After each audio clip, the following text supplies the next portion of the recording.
Hello, welcome to the Wake Up Call. We had a pretty slow market again last night, but we had a little bit of movement in the Euro USD. Heading into the end of the week, we have a little bit of information coming out that we could see a bit of volatility today, hopefully, to get things going.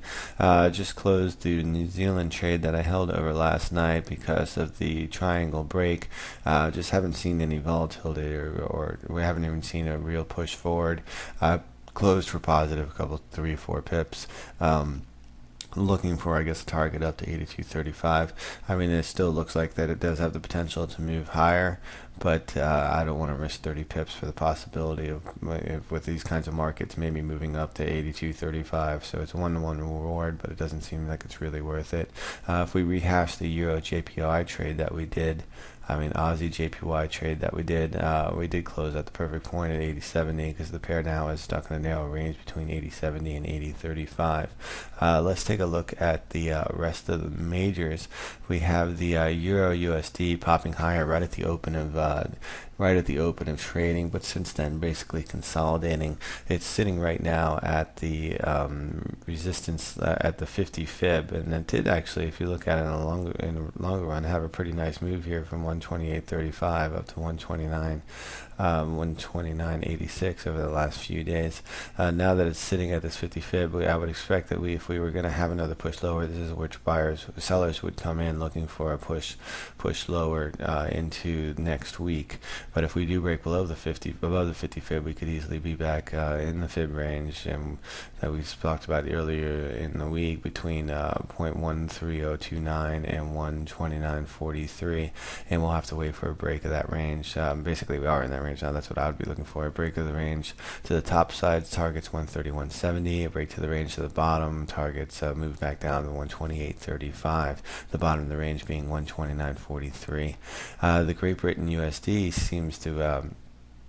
seems to have a bit of momentum to the top side after finally breaking above the 160.50. The thing is, you would need a confirmed 4-hour close above this level, which would come in around 9 o'clock, and you'd be targeting a move up to 160.92 initially, then 161.40. If we get it doesn't have the momentum to hold this level, we would just watch the lows right here for a push back down to 0.382.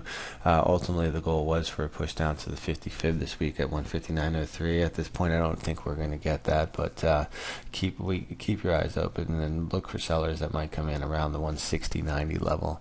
The Oz USD and it's a little bit interesting. Is one of the main reasons I sold the New Zealand cross here. It's not showing any strength here going into the end of the day, and we could see coming into New York trading, you can see it moved up into this resistance zone right here that I talked about yesterday between 102.70 and 102.90, and it looks like it's trying to fail at that level. If we do get a failure here, we could definitely be on our way down back to the 101.75 and 101.50 level. So we're going to watch this into New York. The resistance zone here, to see what kind of action we get here. New Zealand, obviously, we'd already talked about, had the channel break, but it's not really showing the Momo that I was looking for. The USD JPY is still sitting in the wedge. We need a break to the top side or the bottom to get things going on that pair. The Great Britain JPY, it's still just following this trend line after bouncing back higher. The trade would be to go long for this pair up for a move up to the highs. You could do that right now. You'd have to go long and place your stops below here, below 125.50, looking for a move up to at least the 50 fib at 127.05. The Aussie JPY isn't looking to have any Momo higher. Break of 80.36, and we could see a pushback all the way to a retrace of the move that we went long on around 79.80. The Euro JPY is just consolidating. There's not much to do there. CAD is probably still playing the fib range, of course.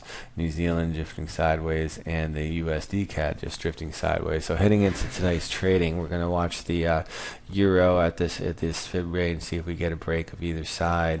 We're going to the pound could get a pushback up here. We're going to watch the price actions at 0.692 109.2.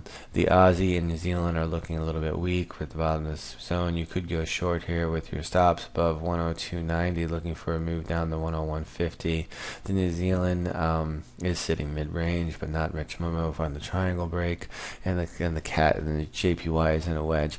All right, guys, let's grab some pips today. Hopefully, we have a bit of little volatility. It's Friday. I'll talk to everybody later. Keep an eye out on the Twitter feed.